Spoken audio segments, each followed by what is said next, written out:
Assalamualaikum warahmatullahi wabarakatuh. Tepangaken nami kula Biskatania Putri saking kelas 3 A nungtungkasan ikon bisa sekawan.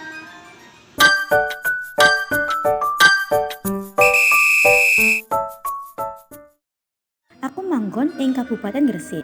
Kabupaten Gresik dhewe duweni akeh kabudayan, becik arupa pepanganan, sejarah utawane arsitektur. Panganan khas Gresik ana budak, jubung lan otak-otak bandeng. Ing area Pusir Kutha Gresik akeh banget makam kang isih kerabat karo Sunan Giri. Kang arep aku rembak dina iki yaiku sejarah ngenani makam Paman Sunan Giri yaiku Syekh Sayyid Abdul Rahman. Biyene papan iki isih endah. Saiki amarga posisi makam kang ana ing sisih jurang gawe saperangan area kena longsor. Sadurunge ngleboni area makam, ana wit gedhe diametere sawetara sak meter, tuwuh ing dhuwur watu. Iku katon menakjubkan banget. Terangaken kula Ardiska nggih Pak nggih.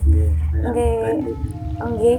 Kula saking Universitas Surabaya jurusan Pendidikan Bahasa dan Sastra Jawa nggih Pak nggih. Badhe tanglet Pak niki sejarahe makam Mbah Sayyid Abdul Rahman Sunan Giri. Nggih. Kalau sejarah dari turun temurun itu beliau ini makamnya Paman Sunan Giri, makam Mbah Sayyid Abdul Rahman. Itu sering dulu ayahanda dari Kiai Asrori memimpin Pondok Al-Hikmah dulu sering tirakat ke sini sama Putri Cempo. Mungkin dari orang-orang yang sepuh-sepuh dulu pernah atau tahu sejarah karomah beliau, energinya beliau. Makanya para leluhur itu selalu mengkaitkan dengan putra putrinya yang dipilih. Tidak semua orang dipilih, tidak semua orang itu suka dengan leluhurnya. Ada yang mungkin sirik mungkin angker atau yang lain. Tapi kalau sudah dipilih sama leluhur, ada kaitannya dan sama makam Paman Sunan Giri nanti dikenalkan dengan leluhur yang lainnya. Nah, beliau ini adalah seorang yang ikut andil dalam masa Mbah Sunan Giri bersiar Islam. Kalau zaman dulu itu dibagi per wilayah. Mbah Sunan Giri daerah Giri Ketapang, kalau makam Mbah pamannya ini di daerah sini ditemanin sama daerah situ dekat Putri Cempo. Putri Cempo adalah istri dari Sunan Giri. Jadi banyak sejarah yang harus digali bagi mungkin adik-adik yang kuliah ataupun yang lainnya. Saya sendiri juga sering ke makam-makam leluhur karena ada ikatan batin yang juga kita sangka-sangka. Kita tahu makam-makam ya karena kita sedikit punya kelebihan, mungkin anak indigo katanya ya, kita diberi kelebihan mengobati gangguan gaib juga kayak gitu. Jadi sama-sama kita menjaga ikatan dengan leluhur.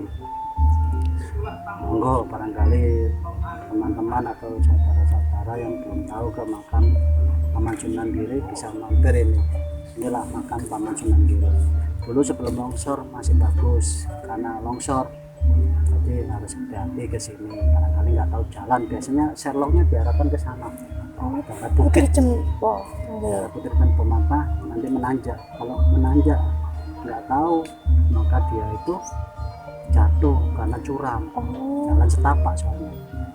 Kalau di Sherlock gitu. Makanya kadang saya seorang YouTuber juga itu memberikan arahan jalan yang saya sering mungkin ke share di TikTok saya atau mungkin snack video atau Facebook atau Instagram saya ataupun YouTube saya, itu arah mulai dari perjalanan yang mana yang harus ditempuh ke makam Sunan Giri, makam Mbak Dewi Sekardadu atau makam Paman Sunan Giri, biar enggak para peziarah itu salah jalan dengan Sherlock.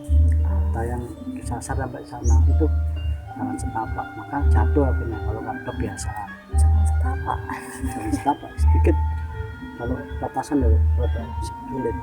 Sering banyak yang jatuh di itu masuk arah veteran.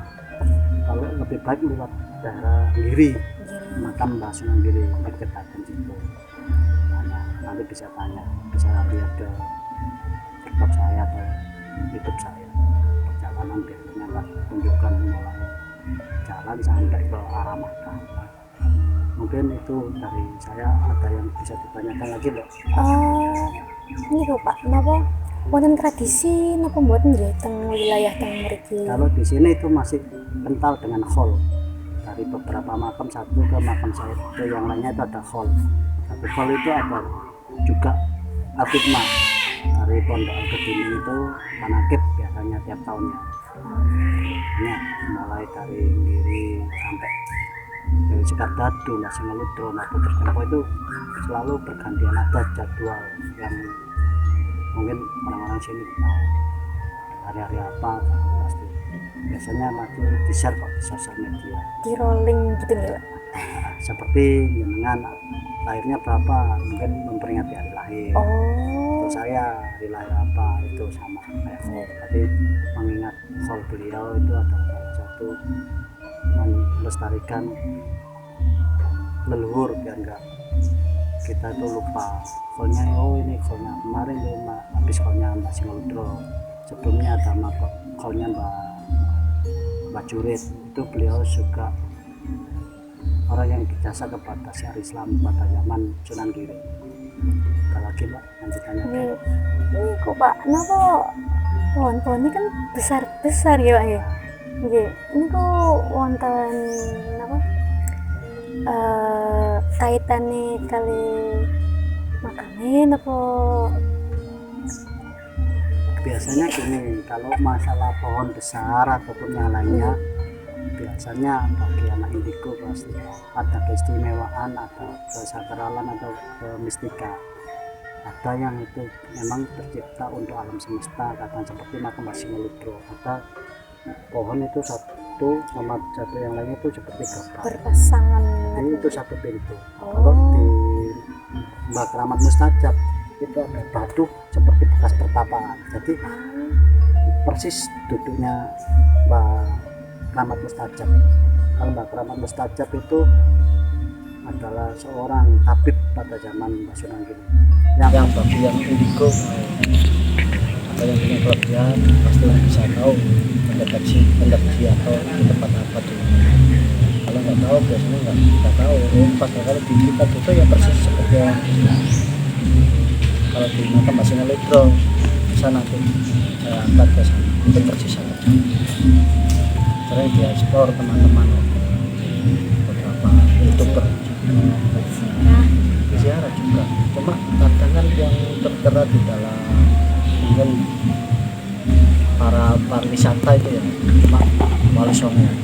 Tapi di belakang Wali Songo ada beberapa orang yang berjasa seperti Majunan Giri, Mbah Said Abdul Rahman. Kalau di Menganti ada mungkin Mbah Said Abdul di Pelumatu Menganti, dan juga di daerah di Mojokerto mungkin di Kerapia atau di Gunung Kerapia Raden Rahman, dan ada banyak juga di beberapa seperti di Nganjuk itu Mbah Rahman itu dekat dari situ dan itu ada makam itu. Dan termasuk di Malang, termasuk ada di Ngelirip Tuban itu ada namanya Mbah Jabar. Selalu kenapa tempat-tempat kayak gitu ada seperti yang jaga, dan itu leluhurnya mereka yang tidak ada pelestari kesehatan. Kalau nggak punya seperti kayak gitu mungkin kita nggak akan ada nama. Makanya kenapa sih ada yang pertanyaan kenapa namakan makam ya dari pesugihan, padahal kita sabtu kita mengingat leluhur. Kalau kita ingat leluhur kita pasti leluhur memberikan itu dalam situ itu pasti membantu kita memberikan kesejahteraan. Mungkin orang-orang lain kerja makanya orang melihat pikir pesugihan. Kalau ibarat kita sebagai orang tua punya anak, terus anak lali dari orang tua ya apa sih sama angkel. Nah, selagi itu kita anak ingat orang tua pasti sayang sama anaknya, sama leluhur. Kalau kita datang leluhur pasti bantu anaknya. Cara apa? Tidak kita duga di orang yang awam dan juga pesugihan. Iya, kata emang jalurnya beda. Kalau pesugihan pasti minta tumpang. Kalau kita sering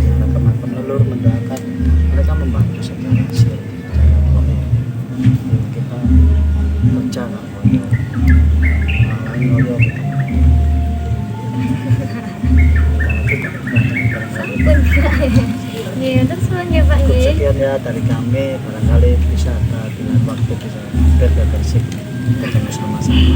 Silaturahmi.